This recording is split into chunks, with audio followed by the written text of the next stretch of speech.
I lied to you.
Thank you. All right, here we are. Good morning. Before we get started with the remarks for today's press conference, I'm going to ask each one of the individuals who's standing here before you to state and spell their names and also share their title and affiliation so that you have that information in advance. We'll go straight across from left to right, and then we will officially begin the program with opening remarks by Vice President Dixon.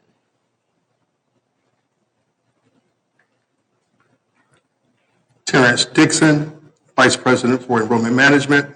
Name is spelled TerranceDixon. David Byrd, Vice President of Finance and Administration. Name is DAVID BYRD. Renata Dusenberry, Vice President for Academic Affairs. The name is spelled Renata. Last name Dusenberry, Dusenbury. Mariah Williams, Student Body President. It is spelled MariahWilliams. Paulette Dillard, President and CEO. Paulette, Paulette, Dillard, Dillard.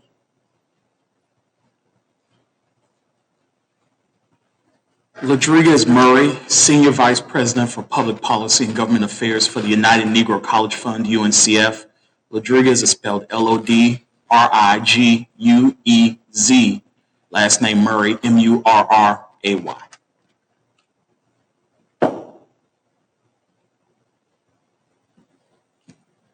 Good morning. Dan Blue III, that's DanBlue III. My law firm, Blue LLP, serves as outside counsel to Shaw University.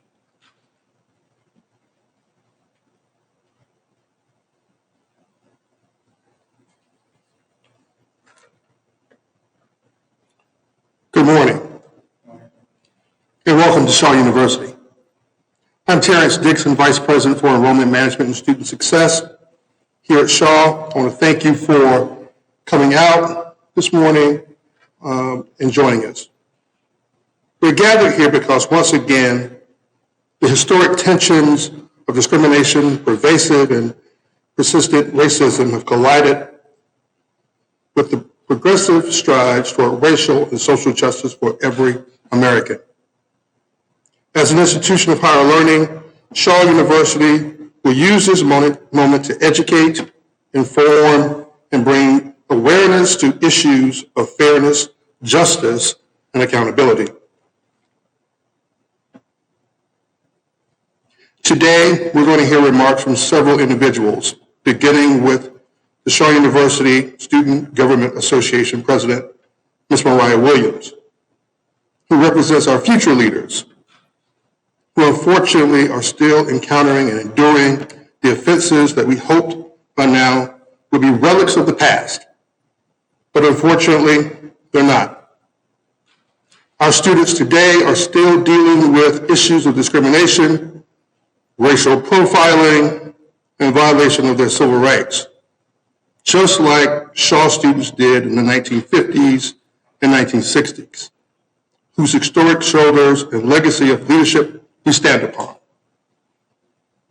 After Ms. Williams speaks, you will hear from our fearless leader, the 18th president of Shaw University, Dr. Paulette Dillard, regarding the traffic incident that impacted our student body and campus community on October 5th. Dr. Dillard has called this a teachable moment, an opportunity for Shaw to remain true to his ethos and to continue to lead and educate the nation on the tenets of fairness, justice, and accountability. After Dr. Dillard concludes her remarks, you will hear from Attorney Dan Blue, who serves as General Counsel for Shaw University, to announce the steps that have been taken to address the traffic stop and the university's position about how to move forward as we use this encounter as a tool for instruction and improvement. Once Attorney Blue has completed his comments, in lieu of questions, the media will receive additional guidance and instructions on how to access copies of the Shaw University news release and copies of any related material. Again, thank you for your attendance today and for the work and attention that has gone into May's announcement possible. Now, I invite to the podium the Shaw University Student Government Association President, Ms. Mariah Williams. Thank you, Vice President Dixon, and good morning to all of you. I am Mariah Williams, the Student Body President for the 2022-2023 academic school year. As the official representative and spokesperson for the student body, I am here to speak on behalf of members of my generation about how the October 5th incident in Spartanburg County, South Carolina, has affected my fellow classmates and me. In 2022, it is hard to understand or believe that students on their way to a financial, leadership, and home ownership conference would be detained for more than what appeared to be a routine traffic stop. My classmates and I may be young, but we are not naive. We understand that some of the struggles from the past are still here and still prevalent. We are also keenly aware of the destructive and damaging effects that young people experience when people in positions of authority dismiss, disrespect, and assume the worst about us. Though I did not attend this conference and was not on the bus, it is hard to understand or explain how a routine traffic stop immediately turns into a search of private belongings by a drug-sniffing dog within a matter of minutes. But it is very easy to understand how students who did nothing wrong can be negatively impacted forever by such an encounter. Situations like this one can change how we see ourselves, how we see each other, and how we see the world. And these situations have the ability to erode public trust in established institutions that are supposed to protect and serve everyone equally. To my fellow Shaw Bears, I just want to say how proud I am to represent you all and how proud the Shaw community is for how you handled yourselves during the traffic stop and search. But now it is time for accountability and how we hope that this unfortunate incident will result in better policy, procedures, and policing for people everywhere. Thank you. And now I'd like to invite our president, Dr. Paulette Dillard, to the podium.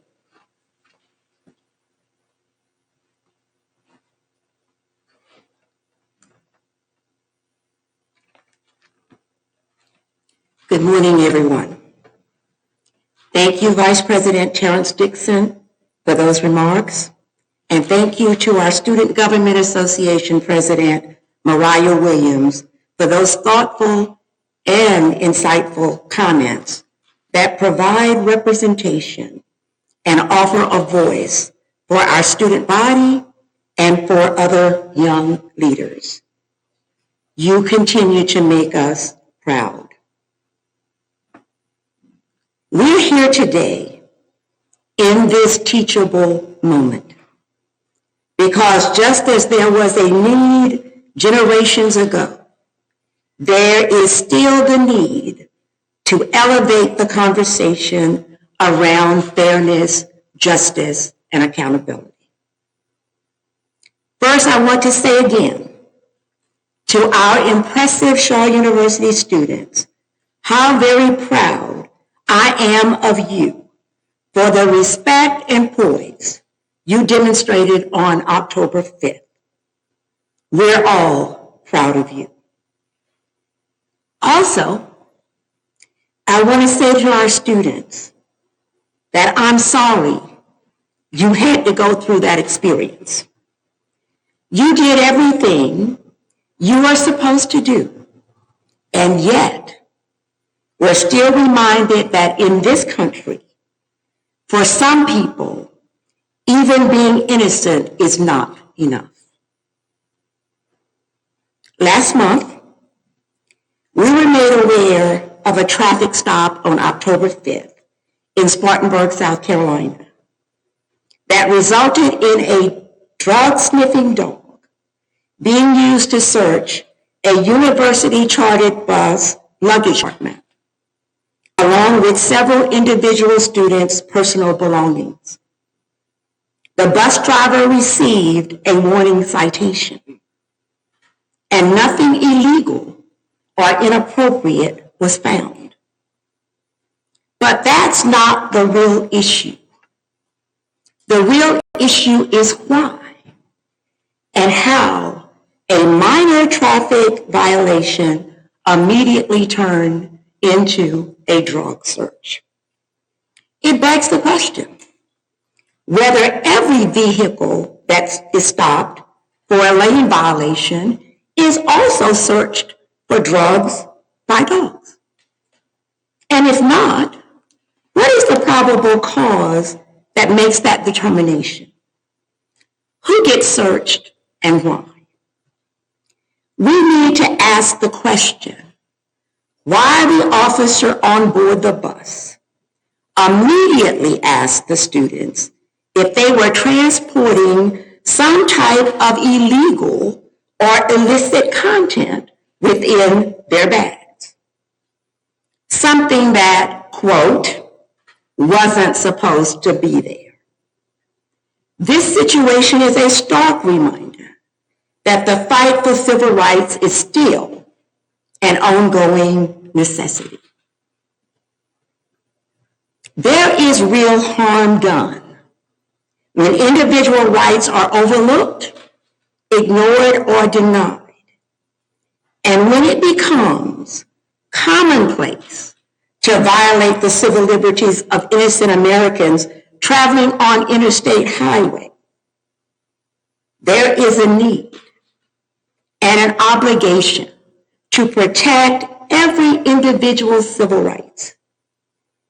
The harmful effects of eroding individual rights under the pretext of law and order are real, and they are rampant all over the country, but especially in this particular area in South Carolina, which has been called out previously for inequitable and discriminatory patterns of practice, for disproportionate, excessive searches and seizures of Black people without probable cause. For generations, Shaw University has led the charge for equality and equal justice under the law. From its legacy of leadership in the Jim Crow South to being a pivotal place and historic site of groundwork during the Civil Rights Movement, and being the founding site for the Student Nonviolent Coordinating Committee, or SNCC, Shaw University has been at the forefront of the fight for justice, and Shaw University will continue to lead the charge. In 2020, Shaw University launched the Center for Racial and Social Justice in the wake of watching George Floyd being murdered at the hands of law enforcement officers, who once again overstepped their authority and violated an individual's rights.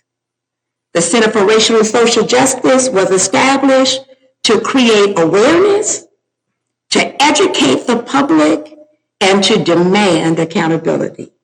That is what we are doing here today. We are obligated and committed to stand up and speak up for those who are historically overlooked and underestimated, because the laws of this nation should protect them too. Let's be clear. Racism is about power and systems. And just because there isn't a knee on someone's neck doesn't mean that no harm is being done. And just because someone greets you or smiles in your face doesn't mean that they are not still violating your rights. Since the incident, I've learned more about how this situation has impacted our students and their mental health and well-being. I want our students to know that we hear you and we're going to stand up for you. And no one, including law enforcement, has the right to tell you that your fears and your feelings of humiliation and dehumanization are not real or valid, because they are.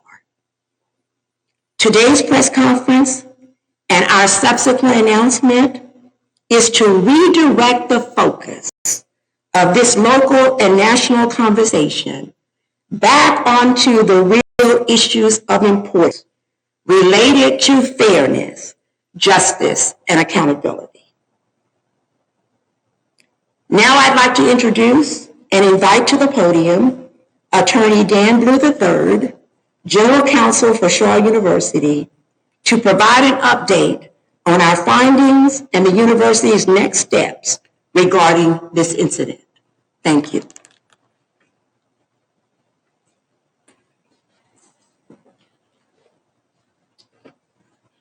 Good morning. As Dr. Dillard has just recounted, on October 5th of 2022, a group of 18 Shaw University students were stopped in South Carolina en route to a conference in Atlanta, Georgia.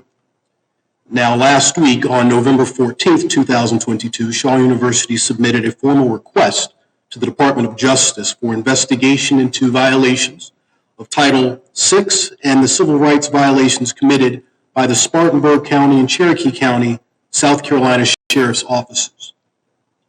That complaint recounts the narrative that Dr. Dillard just shared with you, along with observations from our review of the encounter footage that was provided by Spartanburg County during its press conference, on November 1st of this year. There are three particular allegations that I'll call to your attention and that we believe are worthy of further investigation. All of these will be provided to you along with the letter that we submitted to the Department of Justice. First, Shaw has objected to the use of an alleged lane violation as a pretext for a drug search on an interstate highway. There is no objective evidence at this point of a lane violation, but very quickly the incident moves from being an encounter over a traffic stop to a drug investigation with a canine that entered into the compartment, searched, alerted on a bag. The officer picked up that bag, opened that bag, found donuts, and then proceeded to open 3 additional bags, all of which, by the way, was learned by the students only after they saw the footage. It was never disclosed to them. They never provided consent. That's problematic.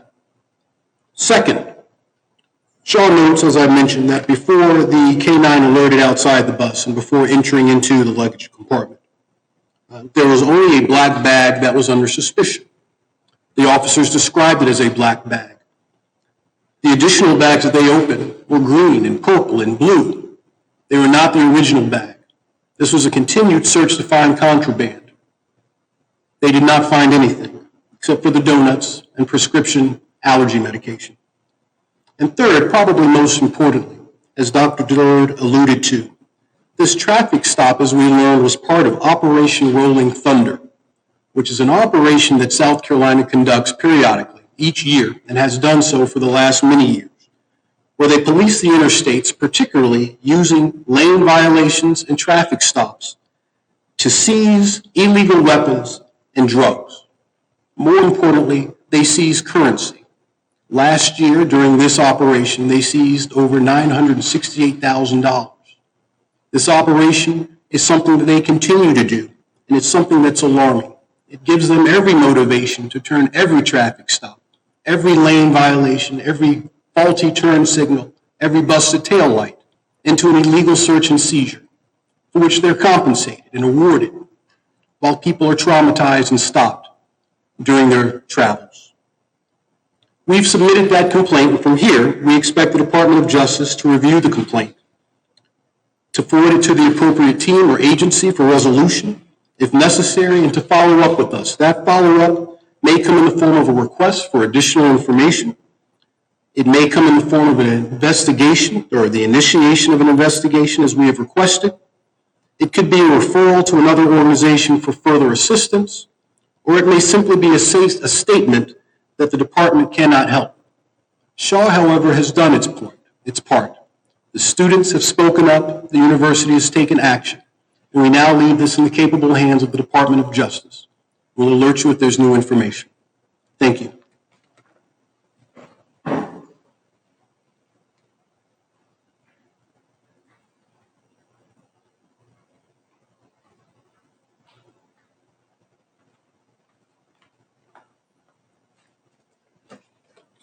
Thank you all so much. Thank you all to our podium guests.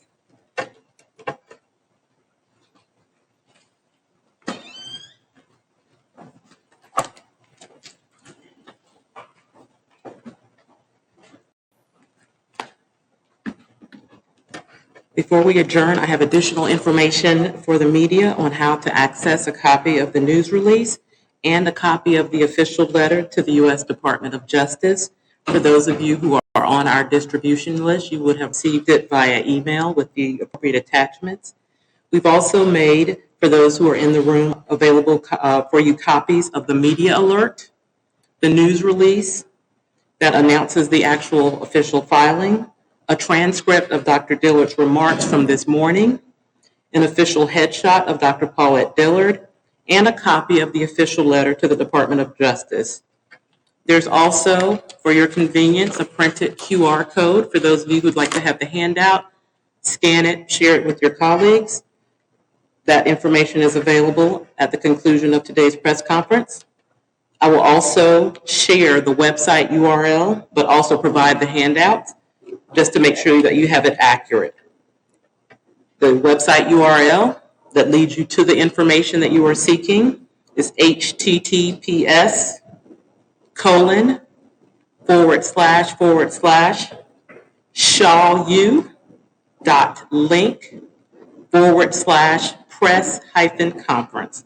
So a secure site, https://shawu.link/press-conference.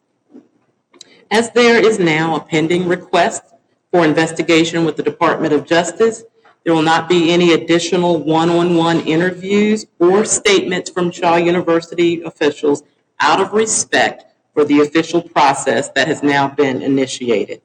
So again, we thank you for your time today.